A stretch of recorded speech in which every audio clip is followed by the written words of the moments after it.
Da, da, da, da, da.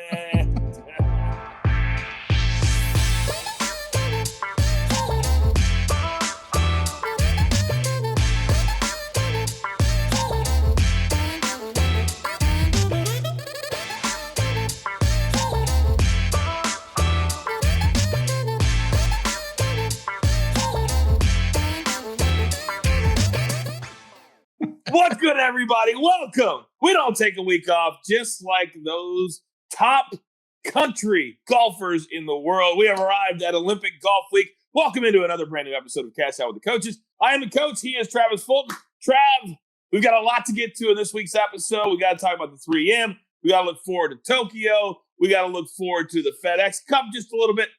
How are you this week, sir? I'm good. I'm back in Florida. It's good to be back. Raining about an inch every hour, which is pretty sweet. I leave Pacific Northwest, which is hot and dry. They got fires. They're just begging for rain. I come down here and quit raining in 48 hours, for crying out loud. It's like, can we just balance this out a little bit? Up there hanging out with the Bears. Now you're back down close to the Bear Club. See what I did there? Ooh, I like that. All right. Nice. So if you're a brand new viewer, this is what we do every single week. We look back at the week that was on the PGA Tour. We look forward to this week. And then also we give you a lot of picks that you can take straight to the pay window. So, Trav, before we look forward to the Olympics, and there's a lot of news there, congratulations to Cameron Champ, who somehow, if you were smart enough, 150-1, but he'd been trending in the right direction. He was much better than that. He gets his third career victory on the PGA Tour, and I thought he played really, really great golf over the weekend. Yeah, he did play great golf. Cameron, for most of the year, had been struggling. His putter has been very chilly. And, I think there was a bit of a reset with him and his team after Detroit. He came back, played well at John Deere. You could see some progress there as they hit the reset button. He finished 11th. Then he comes out there and just has his best putting week statistically in his career, positive 8.1. I mean, this is a guy that usually loses strokes putting, and he makes everything and goes positive 8.1. So, look, I was probably one of 5 people, it sounds like, according to Twitter, that didn't have a win ticket on him. I mean, everybody's like, Cameron Champ, 151. It's like, hey, if everybody had a win ticket on Cameron Champ, he wouldn't have been 151. But, sometimes like you got to hit the reset button out there. You just have to clean the slate. You have to kind of tell the truth, what's going on, get the team together, some tough conversations. Cameron Champ's a great guy. He really is. He's one of my favorite people out there. I love his perspective. I love his attitude. I think he looked at what he was doing on the course, what he was doing off the course, and it just kind of, he got it out there, came back at the John Deere, saw some good stuff, and then he just kept it going there. And got a hot putter, and he gets his third win. I'll tell you, Cameron Champ, he gets up there, he sniffs it, he doesn't go back. He's got win equity. He puts things away. Well, I was one of those guys on Twitter that claimed a winning ticket, but I'm also fully transparent, as everybody knows. And mine was 15-1 because I played Cameron Champ before Saturday's round when he was just a couple of back, when he was 15-1. You could get him in that range. And then he started Sunday 2 back, so you still get a pretty good number on him on Sunday as well. But I'm like you. It feels like every time he wins, it's at a really cool time in his career. His first win, who could forget the tears and grandfather who was in hospice and talking to him on the phone from the green. And now he hit such a low spot, as you mentioned, and now he's coming back. And he talked about his wife and his team believing in him and understanding what you have to go through in order to be able to play and win on the PGA Tour. I think this is a very, very important win for him. And I think we could see him as a real player this year in the playoffs, the way he's playing. But also, you talk about the perspective. I think he's going to be a really dynamic PGA Tour winner many more times to come because of how he plays and the game that he has. Yeah, we'll see. He's got to show some consistency with his putter. I mean, I think that's the one big thing. I mean, his putter can go sour and it can stay there for a while. I think I think consistency probably is the word now, for him is just, can he show some consistency with all 14 clubs? We know he has the length. We know he can dismantle some golf courses. I think his iron game probably could be a little more consistent, so there's pieces when you start peeling the layers back on why a guy like him who, in my opinion, effortless power, he has it. I mean, it's like the dude is just, like it's like a rubber band in his body and the way that it's moving, and he has all the shaft lane. He probably has the most shaft lane impact of any player on the PGA Tour, and he's got to set up his equipment and things around that. And so he's just a fascinating, interesting player, and I just love his perspective on the game. I think as he gets into the playoffs, can he keep the putter rolling? I mean, I think that's the biggest thing. Perhaps what they've been working on has now come to fruition. He worked with John Graham. I thought John made a really cool tweet saying, the statistics haven't been there, but now things are starting to fall into place, and it was cool to see it come together and make so many putts. So maybe, now he's going to start trending and becoming a better and more consistent putter. I think if he does that, then you're going to see Cameron Champ with the layer of consistency on the first page that one might expect. What's funny is we had one of the haters that watches the show every single week was kind of making fun of one of the conversations that we had about how you want to be inconsistent as far as putting is concerned, because then you can win. This is a perfect example of what we were talking about, that he gets red hot for 4 straight days, and he'll take the PGA Tour win and then take 3 missed cuts. That's what we're talking about. You want to get hot for a very short period of time, because if you're consistent and your consistent is not good enough to win, then you're never going to win. And that's kind of what we were talking about. So I thought it was really funny that this week, that particular person who tweeted that out, that this was the way that Cameron Champ got it done. I thought it was hilarious. Yeah, I really it is interesting. I think Cameron would probably tell you that he wants to move towards a little more consistency with the flat stick at this point. Probably so. Because but he'll take the W. He'll take the W. Yeah, he'll take the W. And you go positive 8.1. That's blitzing it right there. Yeah, he wasn't missing anything on Sunday, and he was not going back. And that's the hardest thing, especially for some of these young winners to do on the PGA Tour, is when you get that 1 and then 2-shot lead, not to give it instantly back on the next hole. So once again, congratulations to Cameron Champ, the winner of the 3M Open. Now, as Cash Out with the Coaches looks forward now, PGA Tour kind of on a little hiatus for the Olympics, and this will be the second time that the men will be playing in the Olympic Games, the women as well.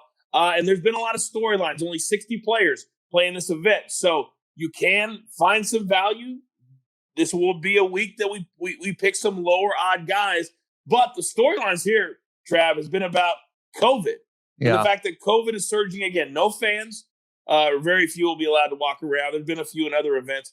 But you got John Rahm out with COVID now. Bryson DeChambeau tested positive with COVID now.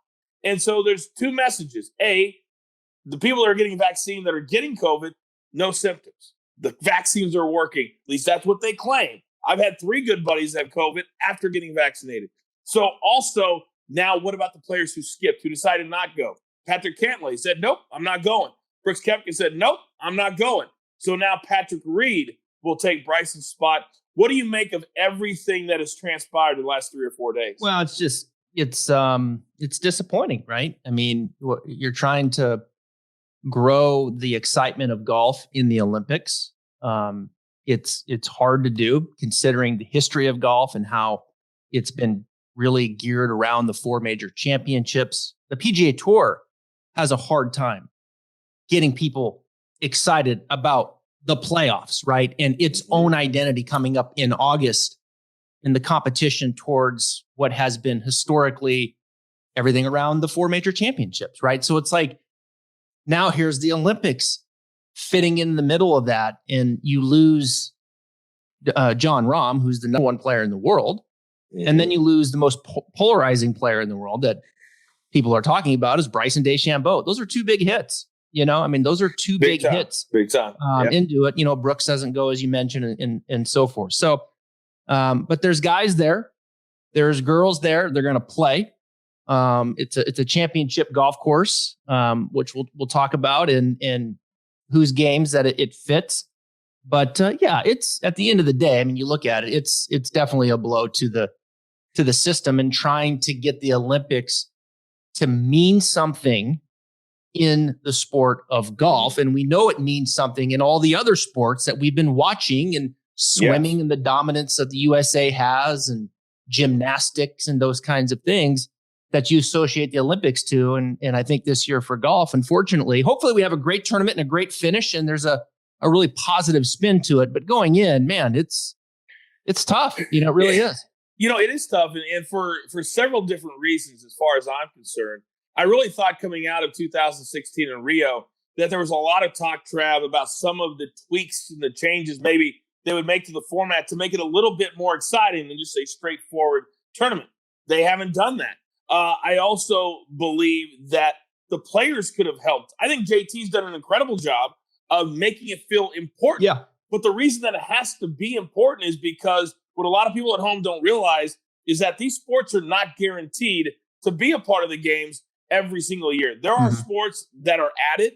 There are sports that are taken away. For golf to be added, a sport had to be taken away 4 years ago. So golf has to prove to the world that they're worthy and that they're important enough for these to be included in the Olympic Games. And when you lose your best players, and they're not handling their business, and I know I get criticized when I say that, but there's a lot of people that haven't gotten COVID because they've handled their business. And now John Rahm twice, you get COVID. Bryson DeChambeau on what he says, one of the most important tournaments he was looking forward to. Well, handle your business. You've got to perform. You have to go above and beyond not to be around people right now. That's just the way you have to do it. And so I don't feel sorry for these guys that contract COVID, other than their health. But as far as opportunities and saying, I feel bad, well, handle your business and you could be there playing. The Seattle Seahawks last year, talking about your favorite team, not one positive COVID test on a football team. So I don't want to hear it. They can't be done. Not one for the entire season.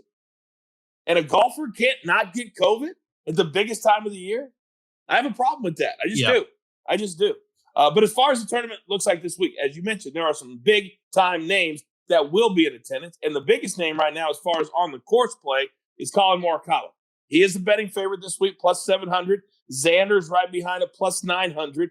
JT at plus 1,000. And then Rory at plus 1,100. Talk about and I've been practicing this for like 2 days now. I know I'm going to butcher it. Please say it first.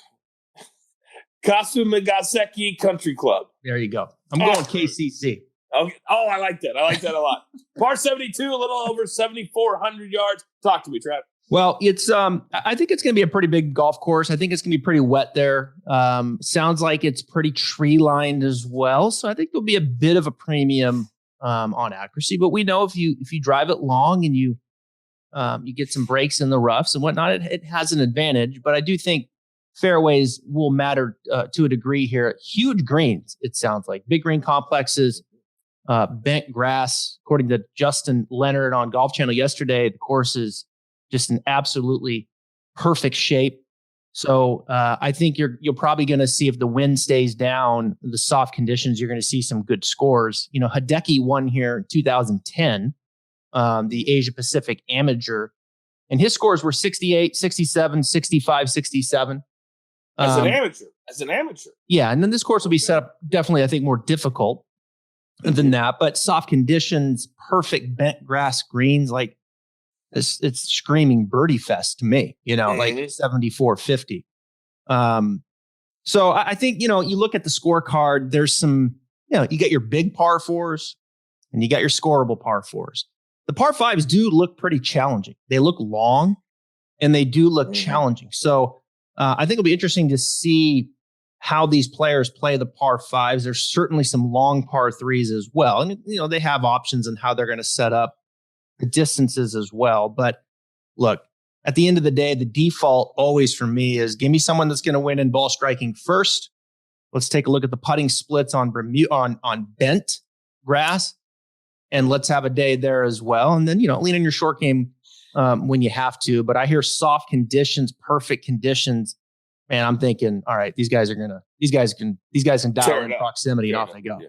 So I'm hoping that the golf gets a lot of the attention. So far, it's been the bad play of the men's basketball team. But the fact that because every time there's a tournament played in Asia, it's like that 9 p.m. Eastern start here in the United States. You don't really know what time guys are starting and tee times and the whole. So right now I'm a little confused on exactly what time this whole thing starts, but it's definitely Wednesday evening here in the United States. And then they'll play overnight into Thursday morning. So adjust your calendars accordingly so you don't miss out and don't get your plays in and go, wait a second, I wanted JT and he's already teed off. All right, let's jump into our picks for the week. So here's what we do every single week. And we've been pretty good as of late. We do 2 head-to-head matchups. This week we're going to call an audible. Instead of that top 20 pick, we're going to go top 10 pick this week because there's only 60 players. So there's no top 20 odds. That'd be the greatest bet ever. And then we pick one tournament winner and then a wild card play, which can be anything on the board. So, Trav, let's start with your first head-to-head matchup. And our picks this week, they could be really, really genius or really, really against each other. It all depends on how it shakes out. Well, the odds are tough, especially when you're trying to find value and win tickets and top 10s and top 20s. It's certainly tough with the short field. So we go to the matchups, which we have been pretty good this year. I think definitely trending against the norm here.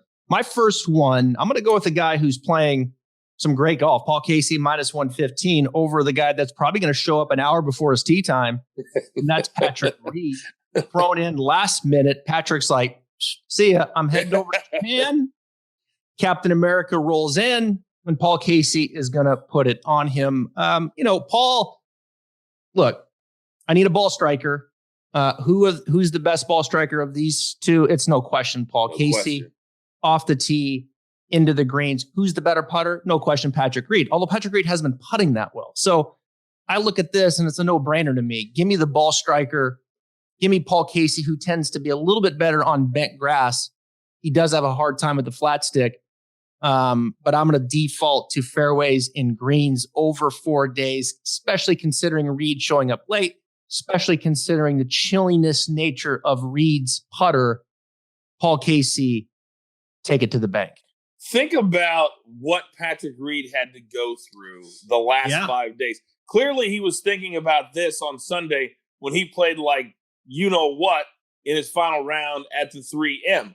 He has to get clothes. He has to get, everything, the passport, the getting there, the travel arrangements. And I know he gets help with it, but that's a lot to factor in. You can almost understand why Patrick Cantlay and Brooks Koepka said no, because then you got to get your caddy over there. Mm-hmm. You got there's so much more to it than just, hey, let's go play a golf tournament. So kudos to Patrick Reed for going, but I don't think his mind could possibly be ready on Thursday morning in the first round. I love this play. Absolutely love it. So much that my first head-to-head looked very, very similar. Fade Patrick Reed. I should have had a t-shirt made like you like to do, Trav. Fade Patrick Reed. And then I'm going to fade him in the next tournament when he comes back too. So Abraham ANCER, he's been really good. You talk about ball striker. This dude is an iron machine. And I also think it means a lot to him. To a lot of these non-American golfers, playing in the Olympics is everything, has been everything for athletes in their countries. And I know it's important to Americans, but it hasn't been important to American golfers. I think in other countries, everybody really, really sticks together so much better than here in the United States. So give me Abraham ANCER minus 110 over Patrick Reed.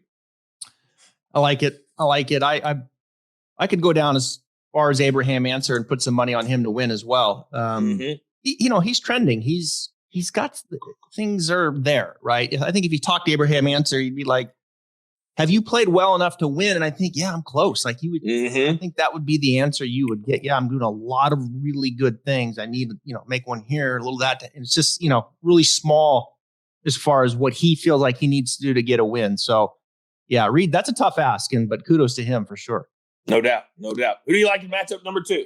Well, I'll go, to me, this is easy. Just, who's the better player of these two? Cameron Smith minus 110 over Fleetwood. You know how I feel about the love affair of Tommy Fleetwood in Twitter and people, Fleetwood, he's a great ball. No, he's not. Cameron Smith, I think has had a terrific year. I think he's played some of the best golf of his year. Now he had June wasn't his best month, but I think coming out of that into June, into July, the Travelers and the Open, you could start to see Cameron put the pieces back together like we were seeing earlier in the year when he was playing so well and finishing in the top 10. It felt like every week, getting the win with his countrymen there at the Zurich. So I'll go with Cameron Smith. I think he does enough off the tee.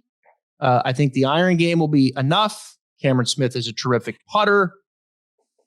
To me, Cameron Smith is just a better player than Tommy Fleetwood right now. I agree with you. And in a perfect world, I mean, it would have to be a perfect world. There is a scenario, Trav, that we could win all of our head-to-head matchups despite the fact that we have some of the same names in said head-to-head matchups. Okay. And people are saying, what do you mean, coach? Well, why don't I show you? Because my second head-to-head looks a little something like this. Because I love Paul Casey, which you also love. Yeah. I like him minus 150 over Cameron Smith. Now, what people are going to find a lot with their individual sports book, wherever you play, because there's so many we know you play in different places, there's going to be different head-to-head matchups. But this week, there's going to be a lot of guys in like 4 and 5 matchups. So maybe Paul Casey over a Cam Smith, then like Casey over Reed, like what Trav has. So be very, very careful on who you're playing. But I like Paul Casey this week. Trav likes Paul Casey this week. So even if it's Paul Casey against somebody else, I would still play it. But right here, I think he's a better iron player than Cam Smith. And I'm going with dynamic iron players all the way down my board this week. And Paul Casey fits right in. Yeah, 4 rounds, no cut. It certainly feels like the smarter play for sure. Paul Casey over Cameron Smith. If you blended those two guys together into one golfer, they would be the number 1 player in the world. Forever.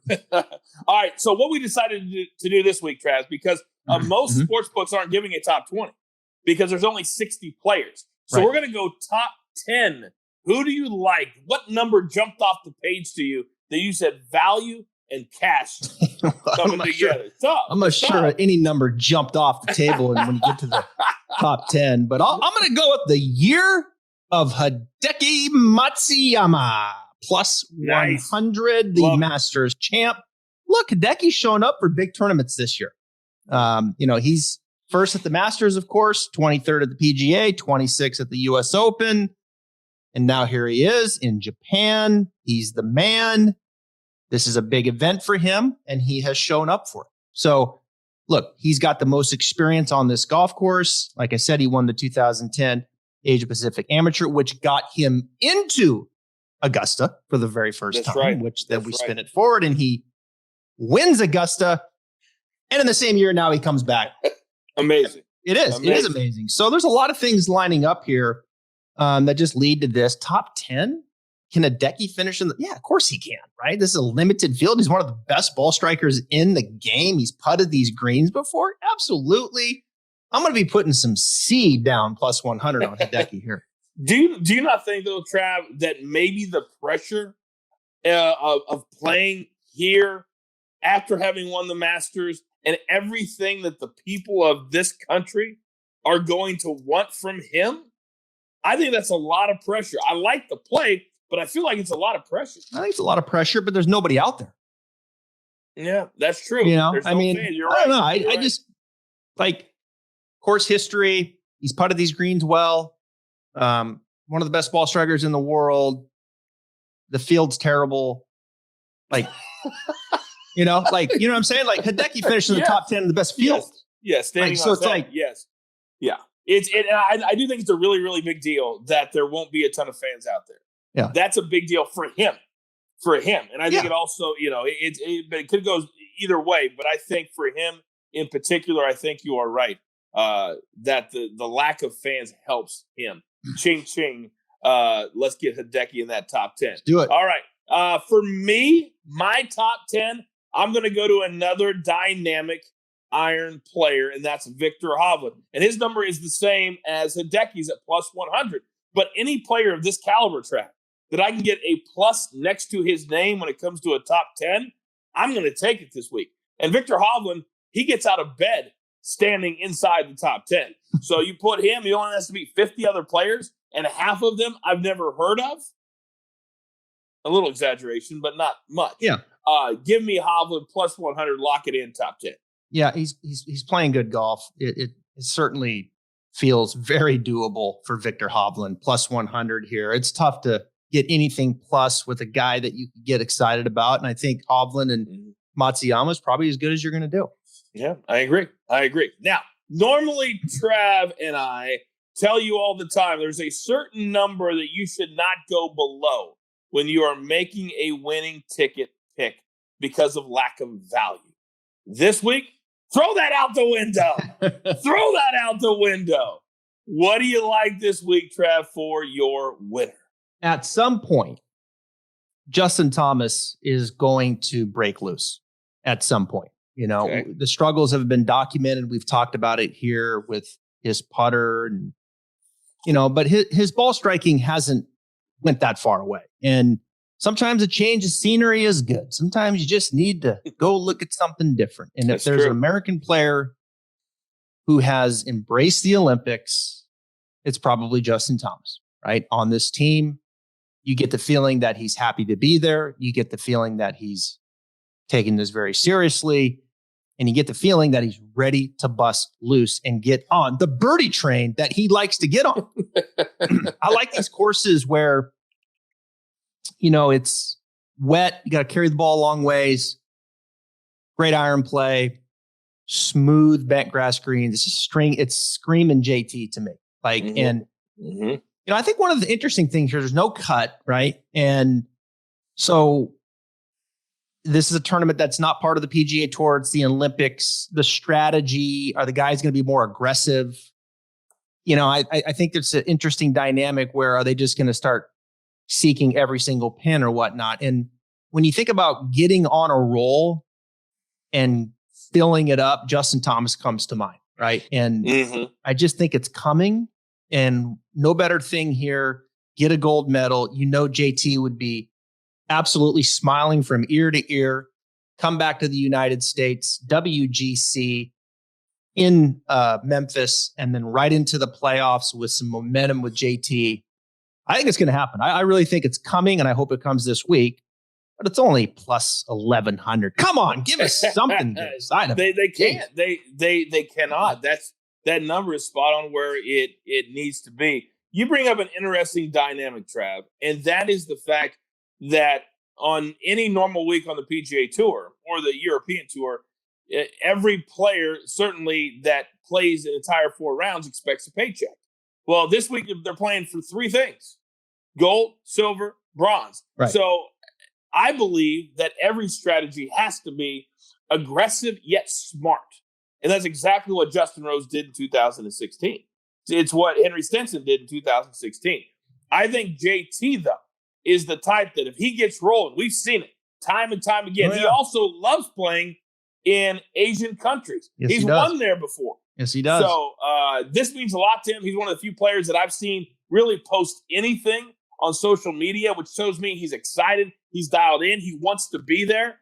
And in a tournament like this, you have to want to be there. Yes. And he does. Yes. And so I like this play a lot. I'm also going with a dynamic iron player for my winning ticket this week. And I think this week does mean a lot to him. And I'm going to go with Mr. Plus 700, Colin Moore. Come on. Chalk, chalk, chalk, rock, chalk, Jayhawk. Now, every single article that I've read, every preview of this particular course, all I've heard about is it's a second shot golf course. It's an iron player's paradise. Well, we just saw the best iron player in the world at Royal St. George's, and it wasn't close that week. So you're going to give him a week off, and you're going to put him in the Olympic Games, and he has shown every single step of the way, Trap. WGCs. Before that, his first PGA Tour win. Comes back from COVID, nearly wins. Then he's going to win a major at the PGA. Then he's going to come back and win the Open Championship. He and Tiger, the only 2 cats to win before they're 25, those 2 tournaments. This dude is a rising superstar, and I can see very easily in my crystal ball him holding that Olympic gold medal come Sunday and adding to his legacy very, very early on. I love Colin Morikawa. I do not love the number. Now, you win in the States this year. You win in Europe this year. Might as well just chuck it on over to Asia and get your win over there, right? Amen. I love it. All right, let's go. A wild card this week could be anything, absolutely anything on the board. What do you like this week, Trav? Well, let's have some fun this week. It's a unique week. My wild card this week, I'm putting some money on the United States. USA. To win the gold. I already told you who's going to win it, Justin Thomas. And if Justin Thomas doesn't win it, Colin Moore. Well, no, you pick Morikawa. Xander Schauffele is going to win. You're diabolical. And if Xander doesn't win it, Pat. Okay, no. Colin Morikawa is going to win. United States plus 160. Win the gold. It just feels like, I mean, look, they got 4 guys in it, right? Yep. Go get it gold, right? Bring it back. That'd be great for the Olympics. America, get excited about golf in the Olympics. Get excited. Go get it. I swear to God, if you post a picture of yourself in Stars and Stripes boxer shorts, I'm going to quit the show. And I'm going to block you from my social media. I swear that I will. I saw that video of Koepka twerking. I thought it was you. If I'm Brooks, I'm tracking down whoever shot that, which was part of his party, by the way, because they were right next to him. How in the world does he do that? And it also means he's done it before. So it was all he practices it for sure. He definitely practices. Oh yeah, he definitely twerks at home. There's no doubt about it. I love this particular bet because when you really look at it, all kidding aside, at plus 160, and you're getting these 4 dudes to win, it's almost better odds if you really dig into what your sports book offers. Man, this is giving me 4 guys at plus 160, and you look at their top 10 numbers, and they're lower than that. And so I'm giving 4 guys to win. Oh, my gosh. It's better than the top 10 numbers for sure. I love that play, Trav. Yep. All right, I'm going to go because I also think Trav is on the right path when it comes to his winner. I'm going to go JT top 5. Top 5. Okay. Plus 220. And it's about $1 better than a top 10 play for JT. But I think, like you said, if he doesn't win, he's going to be right up there. And so give me the top 5, a little bit better odds because he's plus 1,100 to win. It gives me a little more value there. So I love JT. And the way I'm looking at it, Travis, he only has to beat 28 or 29 guys. Yeah. Because I think the bottom 30 just aren't good enough to win flat out. So to me, plus 220 to beat 28, 29 dudes, I'm here for it. It's coming. It's coming. You're not going to keep, you're not going to keep JT down forever. Every golfer goes through these little, and it's been primarily the putter. And although you look at his last couple of, you're seeing signs back to Asia, change of scenery. He's won over there before. Longish, soft, second shot golf course, smooth bent. JT's no wonder he's posting everything. He's licking his chops. He's like, this golf course is for me. I love it. And I love that he's into it because I've always said this. When I do any of my speaking, I tell people all the time, never be too cool for school. And what I mean by that is when you show up someplace, I don't care if it's the John Deere Classic or the Olympic Games. You showed up for a reason. Show me that you're excited. Show me that you're into it. And then go out there and get the job done. Yeah. And that's what JT does all the time, which is why I'm such a big fan of what he does. All right, quickly, Trav, your final thoughts this week. What do you got? Well, my final thoughts are let's have a great tournament. Let's have a great tournament for the men and the women. I hope it's competitive. I hope it's exciting. And I hope it comes down to the end. I think we're going to see birdies, soft conditions. So, yes, it sucks. Rahm, Bryson, guys elected to stay home. We know it's an uphill battle to some degree with golf in the Olympics and the interest level. But great golf, exciting finish would go a long, long ways, I think, in making this a positive experience over there in Tokyo. So I'll be watching. I'll be cheering. I love my bets, by the way. It's tough to get excited about some of the numbers, but I do feel very good. last week was tough. I didn't feel great about it. Didn't really break my way, but I feel like I'm back this week and riding the momentum. And I might just go off like JT will. Wow. You're riding the momentum that you don't even have. Well, the momentum of like, I don't know. Anyway, you guys say, I don't know what I was trying to say. All I know is JT is going to win. That's all that matters. That's all that matters. So we're going to see you, as always, at the pay window. Remember, we're here every single week that there is a golf tournament somewhere on the planet. He's Travis Fulton. I am the coach. For Samantha, for Cody, and our incredible partners at SportsPub Media. Follow them on social media. Remember, if you're going to cash out every week, why not cash out with the coaches? Good luck. Yeah.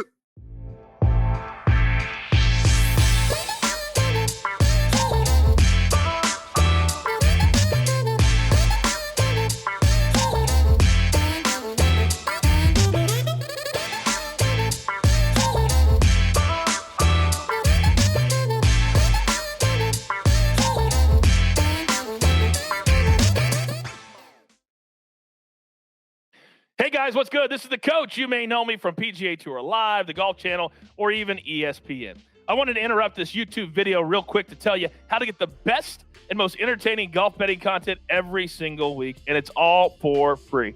It's called Cash Out with the Coaches. I've teamed up with legendary golf instructor Travis Fulton, and he's also a PGA Tour insider, to bring you the unscripted, unfiltered PGA Tour betting talk and analysis. All you have to do is subscribe to SportsPub's new channel, and you'll get access to our Cash Out with the Coaches show before every single PGA Tour event. You can also play along with the coaches, too. We don't hold anything back on this free show. And all you have to do is subscribe to SportsPub's channel with the button on the video, and you'll have access to every single show. Trust me, you don't want to miss it. Can't wait to see you on the channel.